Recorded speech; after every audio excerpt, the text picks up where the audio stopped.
Yeah, welcome back to What the Papers Are Saying. My name is Vivian Kai. So let me walk you through the big stories for the week. I'll start with a story to do with the limited voters registration exercise, which commenced some few days ago. Let's see how that exercise was reported by various media outlets. We start with Daily Guide. They say no cause for alarm. That's the EC speaking. Still with Daily Guide, 3 arrested at voter registration center. We move to some other newspaper, Ghanaian Times. They say extended limited voters registration, limited voters registration, Professor Opoku Ajiman. And then finally on that story with Citi Newsroom, limited voter registration exercise, NDC slams EC over technical glitches. So those are the stories around the limited voters registration exercise. We'll still stay with elections and look at how the campaigns for the various political parties are going. We'll start with Daily Guide. They say Mahama will run down Ghana. This is the President, Nana Akufo-Addo, speaking. Still with Daily Guide, Mahama fires back at Nana.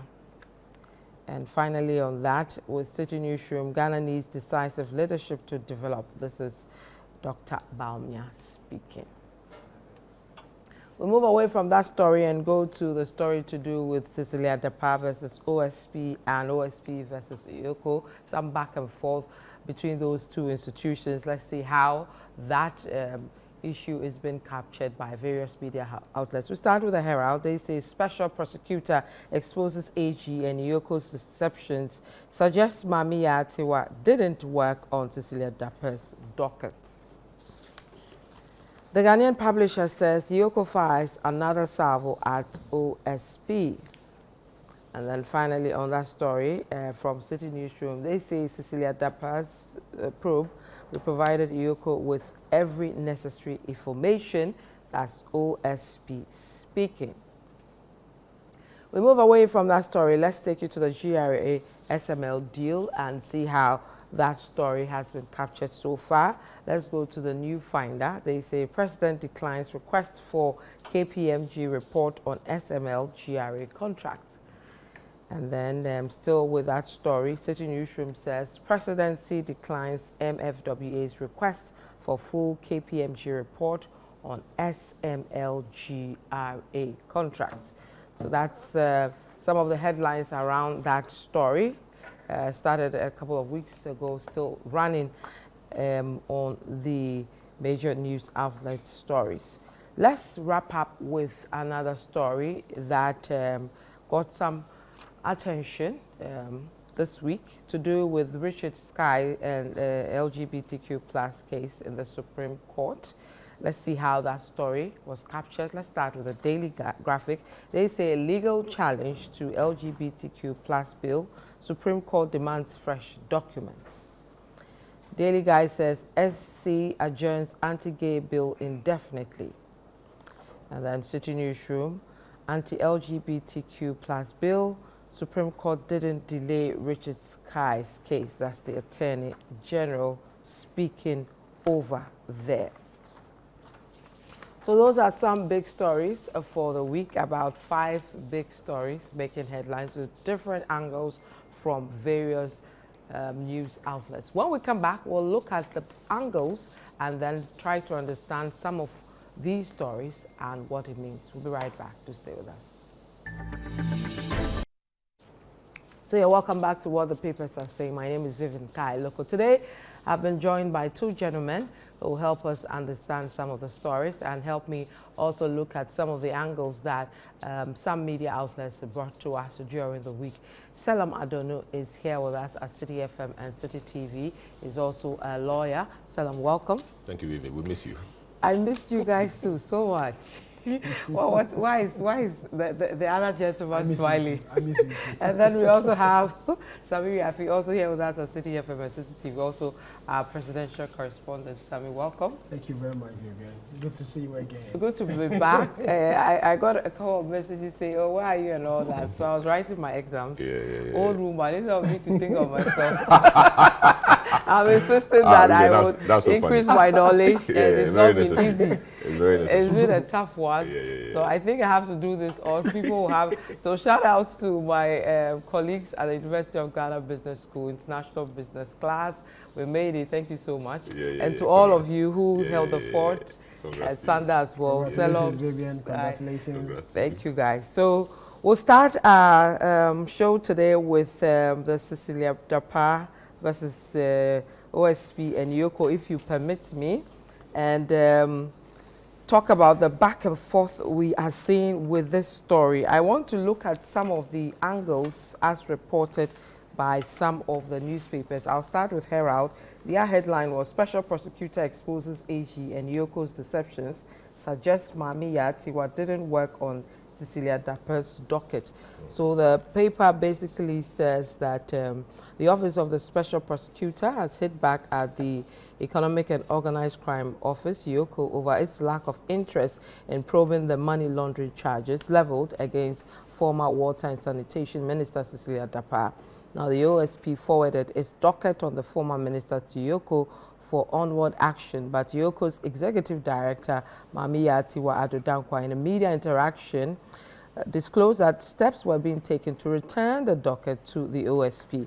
But the Director of Strategy, Research and Communications at the OSP, Samuel Apia Dako, has since disclosed that EOC had already returned the docket on former Sanitation Minister Cecilia Dapa. To him, EOC's assertions that it intends to return the docket are untrue because that has already happened, suggesting either she was not aware of things happening around her or she was not the one working on the case.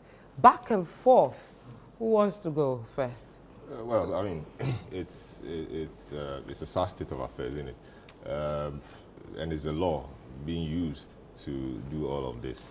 So many months ago, we woke up to the front page headline that huge sums of money stashed in a minister's house was stolen by two house helps and also, and they made away with the booty, went to enjoy with their boyfriends and bought some properties, etc. I was driving in the morning when I heard the newspaper headline. I said, wow, and this went to court, and what's happening? You know, so I was not surprised that just when the story was read, you know, it grew Caught so much fire. Caught a lot of fire and it got its own life. So, I mean, now, Office of Special Prosecutor gets involved. Petitions went to him, people called him or the office to do all of that, and they eventually got involved, seized some, went to the house, raided the house, seized some properties, etc. People went to court on some technical grounds and all of that, and so the court decided that no, deconfiscate everything you've stolen or everything you've taken from her. Give it to her, and like the old trick, give it to the person, quickly rearrest the person. And that happened, and hopefully they were to go through the process. There were a lot of legal, you know, back and forth. I think the CJ at some point was written to or got involved. There were calls to change the court and all of that, you know.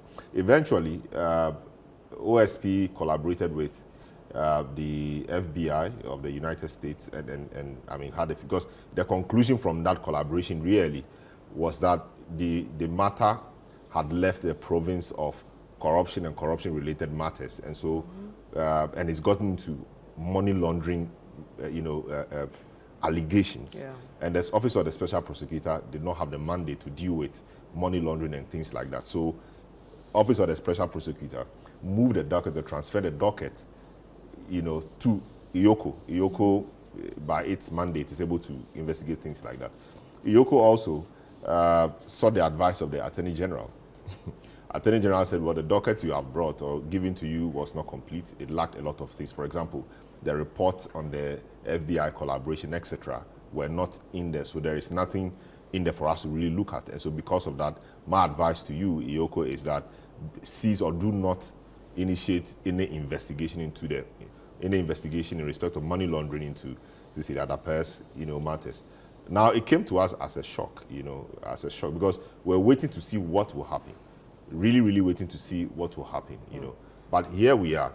And for me, what is important is the signal or the optics that these things project of our fight against corruption. Yes, it's due process, but why won't EOC initiate investigations? Why not? Well, the why boss can't, says it looks like they are chasing nothing. There's nothing. No, there but the fact from that what she said. yes, so that's from our understanding of what OSP did, they had interactions with all persons named as people whose monies were with Cecilia Dapa. What happened to all of that? I understand there were conference calls between the office and Cecilia Dapa and some persons in the US. And the person said no, they had no idea about the money and all of that. What happened to all of that? Aside from everything, the amount of money kept in the house. Was it explained? The talk about the money belonging to his late brother's estate and all of that did not wash. The fact that the money came from her cosmetic business and all of that did not wash. So where did the money come from? That's a public officer. We know what salary she earns. And so if there is this huge amount of money in her custody, that should raise concerns. That should really raise concerns. And we didn't have to deal with it like that. Now, if you recall, she resigned from government. Office, yeah. And the letter of resignation and the letter of acceptance from the president and the language, the cozy language and all of that used, many people right from that point said, no, this was not going anywhere. Maybe the president unfortunately, is privy to something. But you don't even do that. You don't even do that. You don't do that. You don't say things like that in a serious letter. The country itself was busy, and engaged with this matter. Everybody, in fact, people even expected the woman or the lady to have been sacked, but of course they made her resign, which is fine. Your resignation acceptance should be straight to the point. It didn't have to use flowery language and all of that, my dear, and all those things. I know you'll be vindicated and all things like that.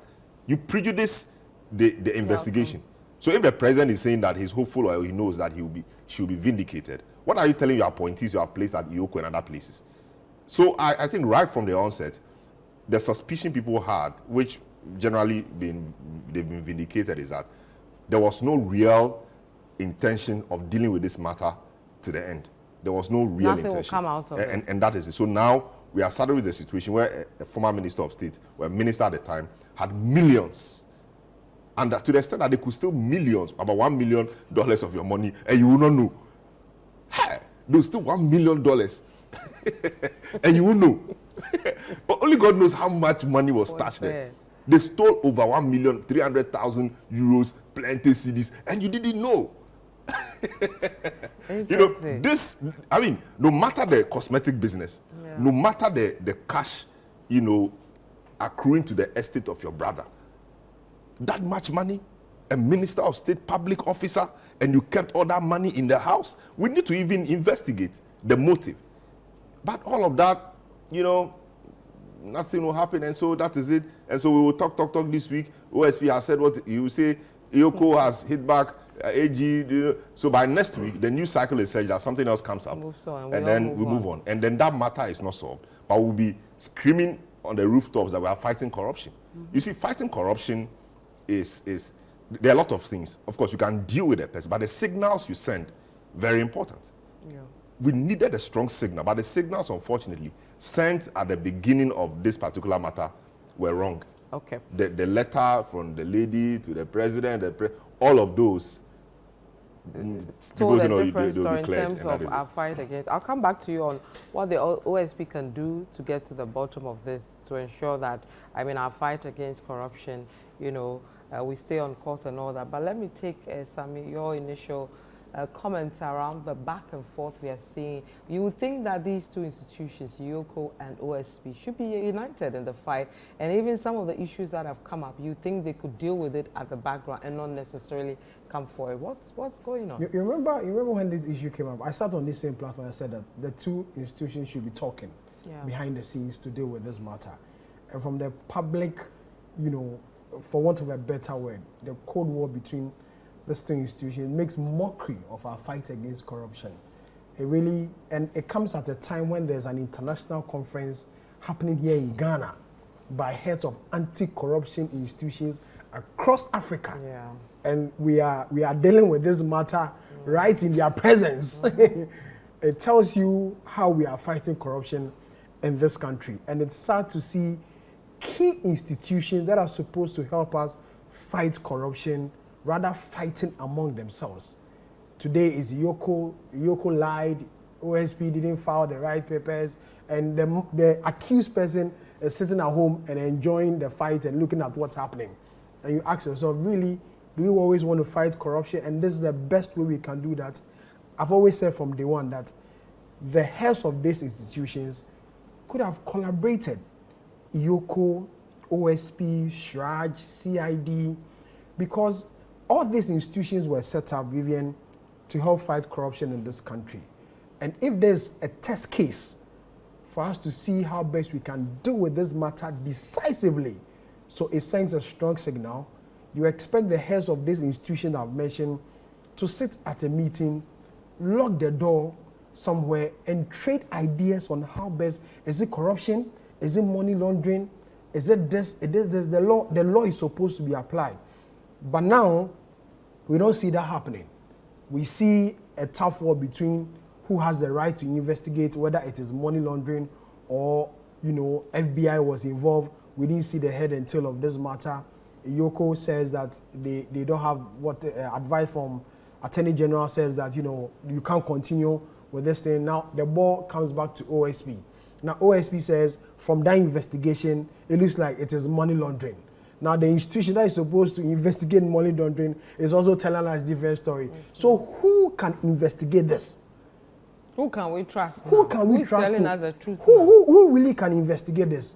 Should we allow the police, CID, or investigative journalists to rather go and investigate this matter? It's really sad. And Selom mentioned the kind of money in her home. Do we know that the other ministers of state who also have much more than what is in Cecilia Dapa's home? Because, this is just Cecilia Dapa. What about other ministers of state? Do you know how much we have in their homes?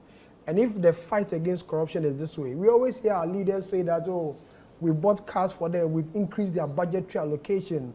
This year we gave them a 20% increment in this and whatever. And yet, we are not seeing it.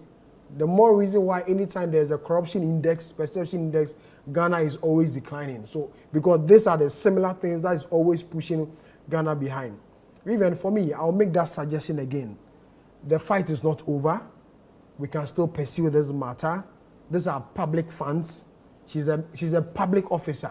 So if these amounts of money are found with her, it is just proper to assume that these are public funds.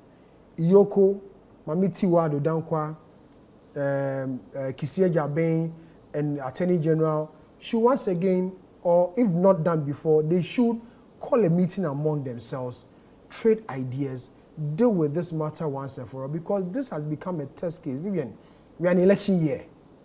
If you're unable to deal with this matter and we go into December, and a new government comes, because whether it's MPP breaking the 8 is a new government, or former President John Mahama comes, the NDC comes, it's also a new government. If this matter is not dealt with decisively before the election, it will be one of these usual political... But do you think our fight against corruption or related issues around wrongdoing in terms of public officials is something we really want to do? If you look at, like Selom said earlier, the wording of even the letter of acceptance from the president, and that even triggered a lot of questions around the outcome. That's one. The back and forth we are seeing, we've not seen anything from the president's side to even say, hey, get focused and get the work done. You are a presidential correspondent.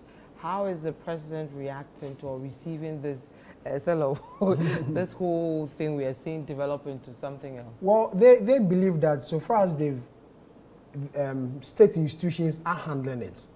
Office as a special prosecutor is supposed to be an independent body. EOC, SAME, and CID, all of them are handling it. They believe that they may not want to get involved because they want not involved, but getting them to call a truce or something. But we are not thinking maybe calling maybe the OSP or even the EOC everybody involved in order, not picking a side and say OSP, but all of you get the work, something to show that. Wouldn't it be more or less like an interference in the work of this independent state institution who are supposed to do independent work on this particular matter?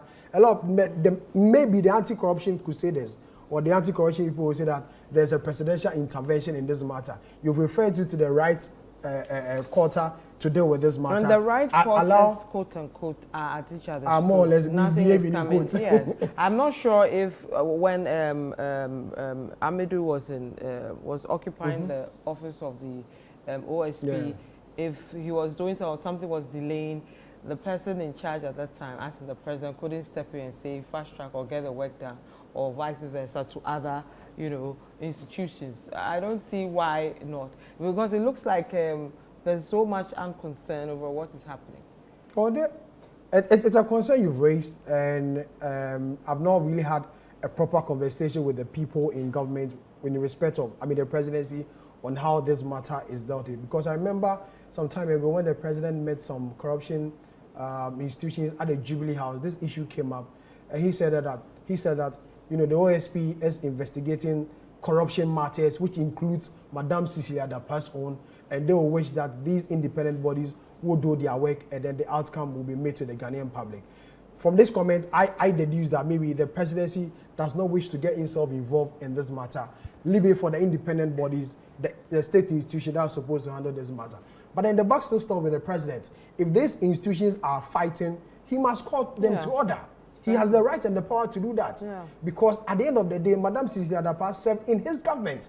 And if it's the matter goes that Cecilia is guilty, it is a dent on his image and that of his presidency and that of his government. So he has every right to intervene and call these people who are involved in this matter, the heads, and tell them to maybe sit on the table and deal with this matter. All those in government all wish the good for this country, and those who are investigating this matter all want the best for this country.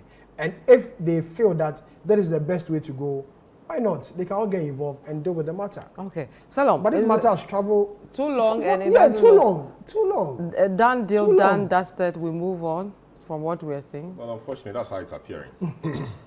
The opposition leader says he will reopen the matter if it comes. Of course, we are told the CID is still investigating. So our only hope now is the CID. We hope that the CID will investigate and come back with something.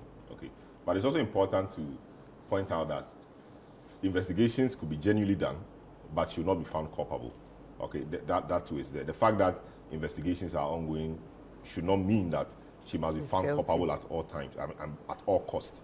But we need to understand what is happening. You see, it raises again the issue about the caliber of persons appointed by the powerful president, as the Constitution has made him, into key offices. So the EOC boss is his appointee.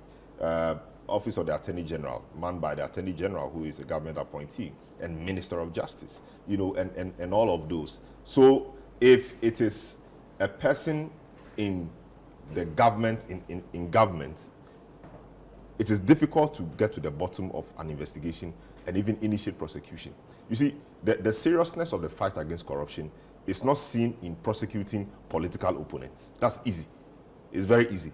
It is seen in how you deal with your own. Your own, yeah. How many persons, high-level persons in this government, have we seen, going through the mill? How many people? There could be one or two people, but these people are not key people. They may be one or two deputy agencies, deputy of agency head, deputy something. So no, but they're real people. Have we seen any serious investigations initiated? There's nothing. So it's like, let me just do it. When it happens, people will come and support me. And once it gets into the political arena, it's NDC against MPP. The matter loses the substance. So it becomes NDC and MPP, and then we make no progress. So now when you're arguing or making a point, you are seeing whether you are pro-NDC or pro-MPP. And then that's how we debase our conversations and serious matters like this. We are having an international anti-corruption summit in Ghana. And they are reading our newspapers and seeing all of this. It is disgraceful. Well, sad day for Ghana. But we'll take a quick break. When we come back, we'll look at other stories. Of course, the GRASM deal still on the table, and Richard Sky's LGBTQ Supreme Court case and matters arising. Do stay with us. My name is Vivian Kai. Look here with Selama Dono and Sami Uyafi. We'll be right back.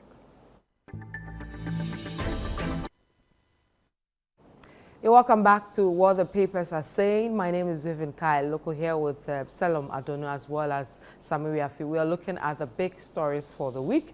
We'll move to the GRA SML deal, where the president has declined the request for KPMG report on SML GRA contract. If you look at the story from Citi Newsroom, they say presidency declines MFWA's request for full KPMG report on SML GRA contract. I'll start with you, Samiri Afi, because you report from the presidency. From what we saw, it's given some reasons, but tell us really what is happening with this thing and why the president is insisting that he wouldn't let us see the full report. I am reliably informed that by close of this week, probably tomorrow or Saturday, the full report will be released. So why the hesitation initially? This was after some meetings that took place, yesterday and today in respect of this whole KPMG report. And after the investigation of the SML and the GRA thing, the president is convinced that, it's a matter of public interest, and it involved the taxpayers' money. And so there was the need for the public to also get to know the details of this report that was released, that was given to him by KPMG. So my source tells me that either tomorrow or Saturday, the president will authorize the full release of the report for Ghanaians to know what really it entails. But before then, the president had already, directed the GRA to implement some portions of the report, where the GRA has already started, implementing those ones. So he feels that if the GRA is already implementing some of the recommendations in the report, there's nothing more to hide, or there's nothing really to hide. And so the report should be released for everybody to get to know of it. This request, the response from Mr. Wood, came in before the meeting, but I'm told that yesterday and today, that meeting was held, and the president has okayed the report to be released. Okay. So with that new information. Well, I mean, that's good news for those of us who are interested in seeing the report and interested in transparency, accountability, and all of that. We just discussed corruption or corruption-related matters, or alleged corruption and money laundering. All these do not look good for the government, and the promises were made prior to 2016. I recall the GIDA report and all of those. We screamed that those reports should be released. So why should this be different? And I read Mr. Wood's response, talking about opinions, deliberative process, and all of that. So those cannot be disclosed, etc. There are serious reports we have seen. So what is he talking about? If you release it, does it flout any law? The law may say, okay, you may not release it, or it's an exception to the general rule. But if you decide to release it, what's wrong with it? In furtherance of probity and accountability, etc. So that's good information, and we hope that it's not just something we've said to make people keep quiet, and over time we forget, and that is it. The report should be released. Let's see it. If there's nothing to hide, let's see the report. Let's discuss it, and it will be fine. That's so. The new information Sami has provided, I mean, really is taking the win out of my changes the whole discussion. we hope it's what it is, and people are not saying it for us to change the discourse. Because if it doesn't happen by Monday, we'll be back on Thursday and we'll deal with that. Because I've heard Sule Brahma say that, they'll go every length to ensure that the report is made public. Even if there's a need to go to court, to get the court to compel the president to do so, they will go at every length to ensure that the report will be made public. Okay, so we'll wait to see. Let's move to the story to do with Richard Sky. The court case. It was in the Supreme Court 2 days ago. Was it Wednesday or Tuesday? Yes, was it yesterday? Was it yesterday? Wednesday, yesterday. Wednesday, yesterday. yes, Yesterday, Wednesday. yeah. That's yesterday.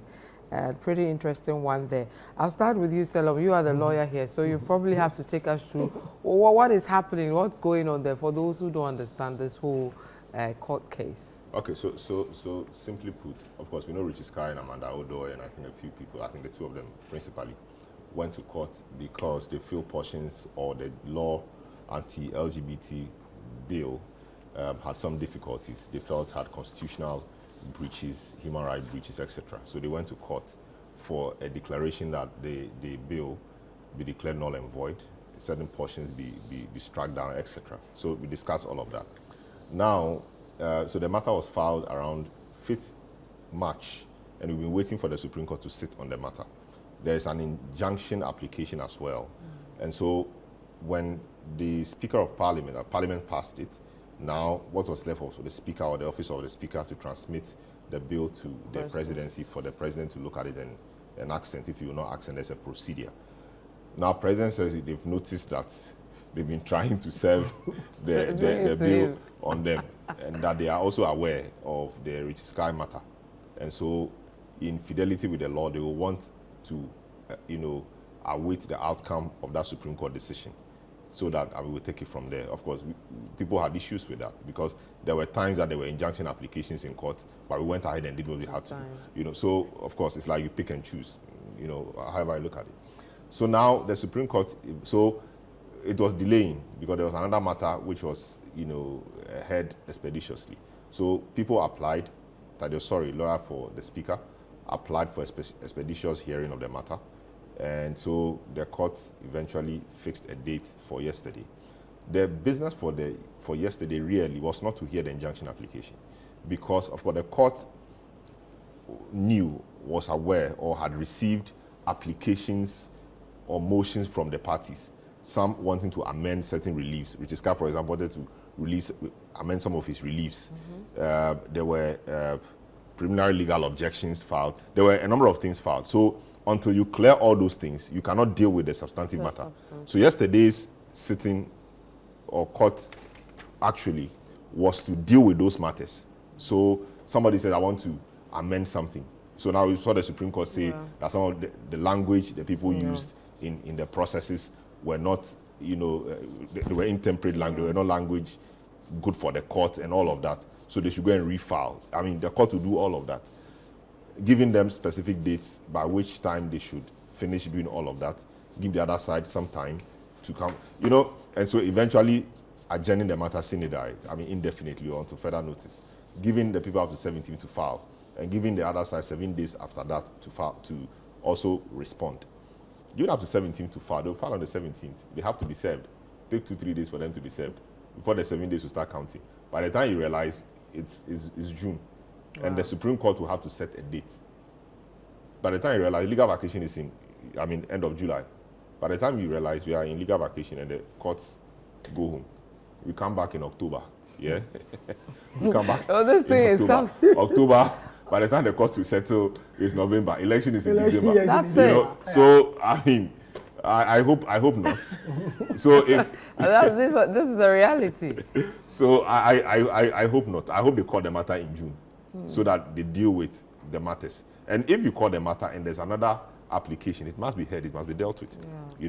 But I think what people are talking about is a commitment to hear this matter quickly.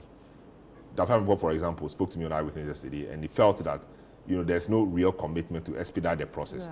His view was that the sine die adjournment of it did not help matters. So if you really want to hear the matter expeditiously, why do you make it sine die? Of course, sine die doesn't mean that it should be forever. It just means until further notice or indefinitely. They could come tomorrow and say, let's get it done on this day. But the uncertainty is what makes it a bit funny. So that's what it is. And so it may end up getting into a different, regime, maybe a Bawumia regime or a Mahama regime, or today I heard a Bernard Mona regime. A Cheddar regime. A Cheddar regime. So it's how we play, or it's how we deal with things in this country. We use the law to do what we want to do, and that's exactly what we are doing. So now you can't blame somebody for not signing it. It's the law, and the process. So that's what is happening. Wow. I'm excited it's on TV for everyone to see, because this is a public interest, matter, and it's glad to see what happened in court yesterday, live on TV. I foresee this happening with respect of the election petition, the first time we heard, when there were a lot of, processes and papers that were supposed to be filed. They joined the applications here and there, further and better particulars and those things. I see similar things happening. So as Selim said, you know, there may be more motions being filed, more papers being filed, and as he mentioned, there's a legal vacation. Election year, political activities will come up. You know, everyone will be busy running, you know, across the country campaigning. The focus will shift from that matter to the main election campaign. And from his experience as a lawyer, we are not so sure the uncertainty. And if you look at what has happened over the years in respect of, you know, similar matters and those that has happened in election years, we will always see these matters happening the next year after the election. So we don't wish and expect that it happens so, but if it does, you know, Akufo-Addo's government may run away from it, and then we'll push the next administration that will come in to come and do what Parliament, you know, has done, whether the new president, whether it will be Bawumia or John Mahama to sign whatever bill that they need to sign to turn into law. So as Selim said, is a long road ahead. A long road ahead. We'll see how things pan out. So, Selim, we should look around November-ish? Well, by 24th May, the parties should have done what they've been asked to do, amending and doing all of that. But some of the issues raised with regards to the amendments, the foul language and all that, this is a basic thing to all of you lawyers. Why would they do that? No, you see, in the heat of it, and of course, like I think one of them said, it was in equal measure in terms of response to what came from the other side. I mean, there were words like despicable, etc. You know, as society advances and the use of language in terms of its sharpness becomes blurred, there are things which a word you may use many years ago that may be offensive. You may use it today and it's not so offensive. But the law is a very conservative, you know, practice. And they take those things seriously. So today, if you say, "Oh, this is despicable," it doesn't really it doesn't really say much or mean much. I mean, you don't really have to be offended. But the law and the law lords are very conservative. They want the language to be good. They want the language to be decent and all of that. So yes, they will go and amend it, but they're giving them time. Those to amend will come back on will finish by 17th. When the guys are served, then they also file after 7 days, you know, or within 7 days. Then after that, the court will be seized with all the documents. Then the court will give a date to sit. So I'm foreseeing that they will sit, if they will sit somewhere in June. Okay. And if they sit in June and nothing else comes up, then they may take the applications and deal with them. Otherwise, I mean, we will get into July, then after July, that's legal vacation. Of course, the Supreme Court may sit in the legal vacation if they have the warrant to do so.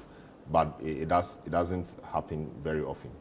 You know, so, and I don't see why it will happen. But looking at the peculiar, you know, state of this particular case and the interest it has generated, it may want to say during the vacation. For what? To look at it. Is it a very important case? What does it do? It's a matter of public interest. No, public interest means what? As it is today, is someone dying because of LGBT? No. Is someone being stabbed because of LGBT? No. Is the state not running? So why would somebody... So we expect this case to be like the normal case. It's a normal case. It's a normal case, just that there's public interest. So they allowed things to be shown on TV, etc. I don't because see... of the public interest, why don't we just clear and move on? Vacation. I don't to clear it and move on. I don't foresee people sitting in vacation for this matter. Because of this. I don't foresee it. I may be wrong, but I don't foresee it. But your vacation is not about rest, though. Yeah. It's a very... How many months very do you guys, stressful practice. How many months do you guys go or before you get the vacation? How many months? No, so the vacation starts from 31st July and all the way to first week in October. That's long.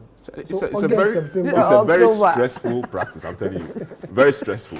And then there's a short vacation for the Christmas time. You come first week or so in January. And then there's another short vacation for the Easter period. Yeah, there are lots of vacations. No, it's a very stressful. It's a very stressful practice. But your thoughts on it being live on TVs? MFWA believes that some of the people are not used to this whole TV thing. They wouldn't bring out their best, and they've given some other reasons. They won't bring out their best because the cameras in there and all that. Which would the lawyers? Well, the lawyers. The lawyers may not feel comfortable. With all the cameras.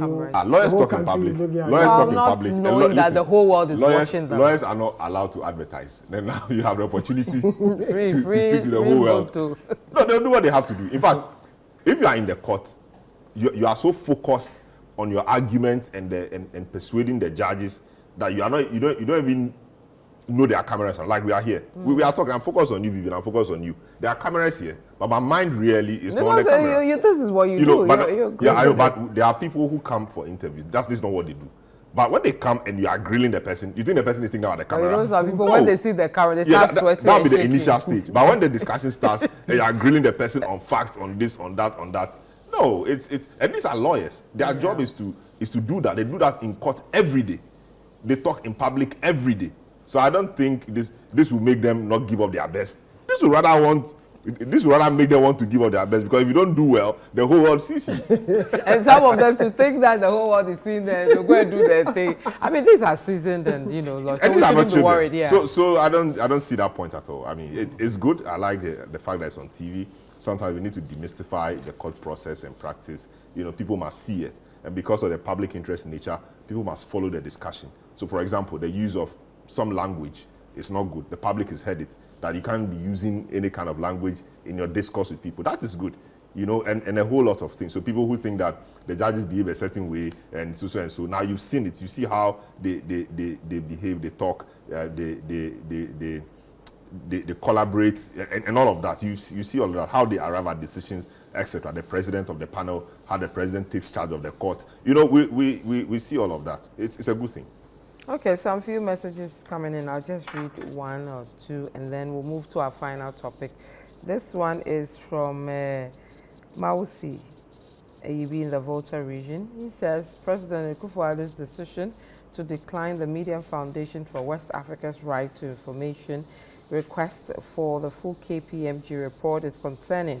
Transparency is a cornerstone of good governance, and by withholding this information, the government creates an air of secrecy that goes against the principles of accountability. The public has the right to access information that affects them, especially when it involves matters of public interest, such as the KPMG report. Denying the release of the full report raises questions about what the government may be trying to hide or avoid disclosing. It is essential for elected officials to be open and transparent in their actions to maintain the trust of the people they serve. By blocking the release of the KPMG report, President Akufo-Addo undermines the principles of transparency, accountability that are vital for a functioning democracy. Now, we are being told that he's likely to allow for the full release of the report. So keep watching Citi TV and listening to Citi FM. When we get that full report as released by the president, we would let you know. Gentlemen, let's wrap up with the limited voters registration exercise taking off. A few cases of technical glitches, and then a few arrests, and then of course the reiteration for a likely extension of the registration. Sami, let me start with you. You've seen what has happened. We've got quite a number of reports around it. What do you think about the process so far? Well, for the first day, the technical hitches were expected, and you expect some of these things to happen. But then after that, we've observed that the process has been smooth. For the EC to even advise its officers to move from the online and do the offline, we've realized that it's been a smooth process so far. When our colleagues went around to registration centers, realized that the process has been smooth and it's really ongoing. Many people have great issues why the EC may want to do the registration in their offices instead of decentralizing it. If you do it in your district office, the distance, maybe if someone is coming from quite a far area to a particular district office to do, what's the incentive in there for the person to even come and register in the first place? The person comes day one, day two, there are challenges. I'm not sure the person may want to come again to come and register. Moreover, when you are coming with other two people who will serve as guarantors for you, and you get in touch with these challenges. I'm not sure these people want to follow you back the next time you want to do so. The EC could have done this in a decentralized manner, if not for every police station, maybe in every electoral area, so that at least residents coming from far places will be at ease in registering their center. Because really, if in time past, people registered for the voter card because of their personal transactions, Yeah. you know. But now, because of the introduction of the Ghana card, you know, people don't really have much interest when it comes to the voter registration, the voter Except card to just again. do the typical, You know, they just, voting. because the Ghana card is serving, Yeah. you know, almost an every ID. purpose now. The EC has not really done much publicity about this registration. You feel so? I think so. Really? The more reason why, you know, people are not really, even though we've seen the pictures, there are more people too who have not come out in their numbers to come and register because. What if they are not interested in doing that? That- These are new that- it people could be. who, I mean, young people become adults mainly. Yes, and a lot of these people will be encouraged by their parents Yeah. to And go what and they do, see. to go and do the what they registration. see happening in the Majority of them will be their parents who will encourage them to go register. But if their If they are waiting parents, for their parents, they don't register. Well, what their parents will tell them, that's what they experience. but if their parents are also not interested in the country's electoral system or political system, it will then disencourage the lads the more from them to come and register. Because if you live with me, if you are my son, you live with me, and I say don't go and register, you can't disobey me and go and register.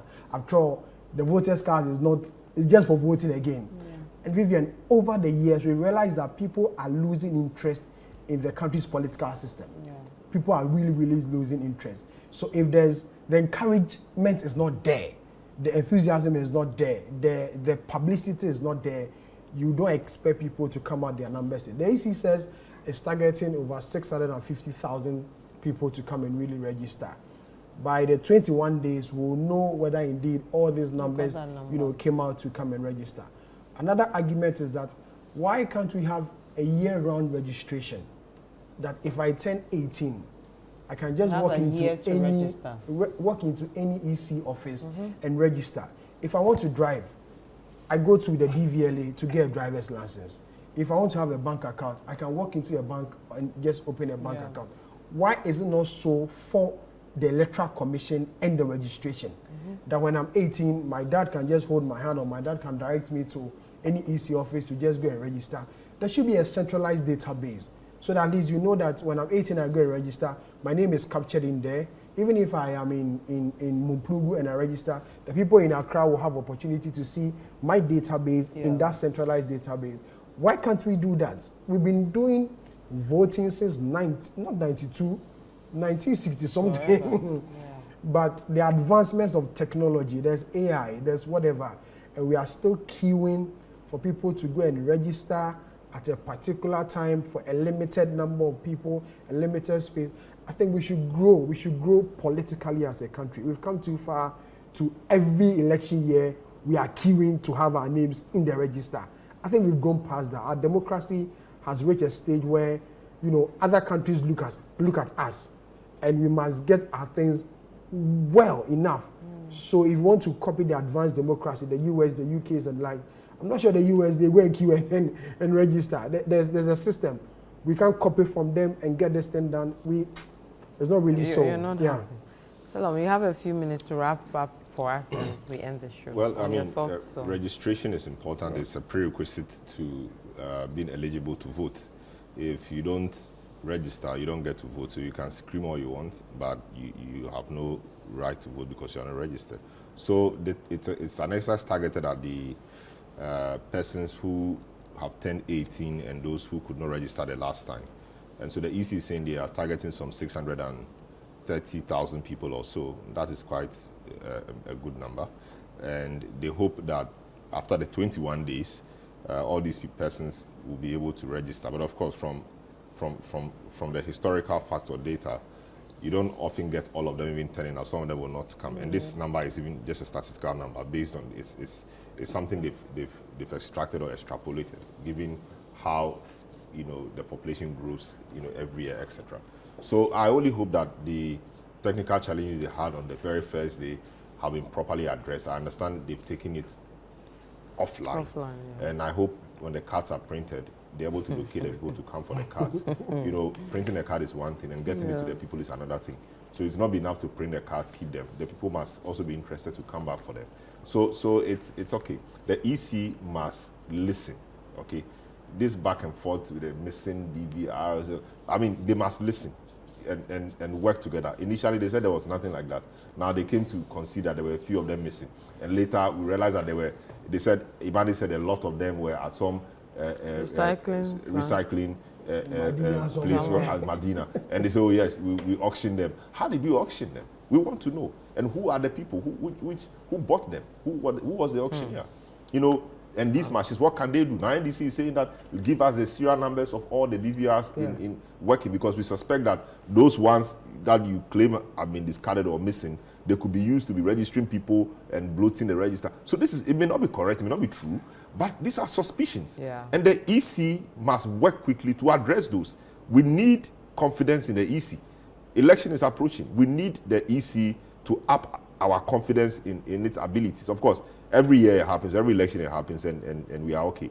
But, you know, they should be proactive and deal with the matters. And the way they sometimes respond to persons who criticize them and the language they use in their statements, etc., it's like two young people fighting.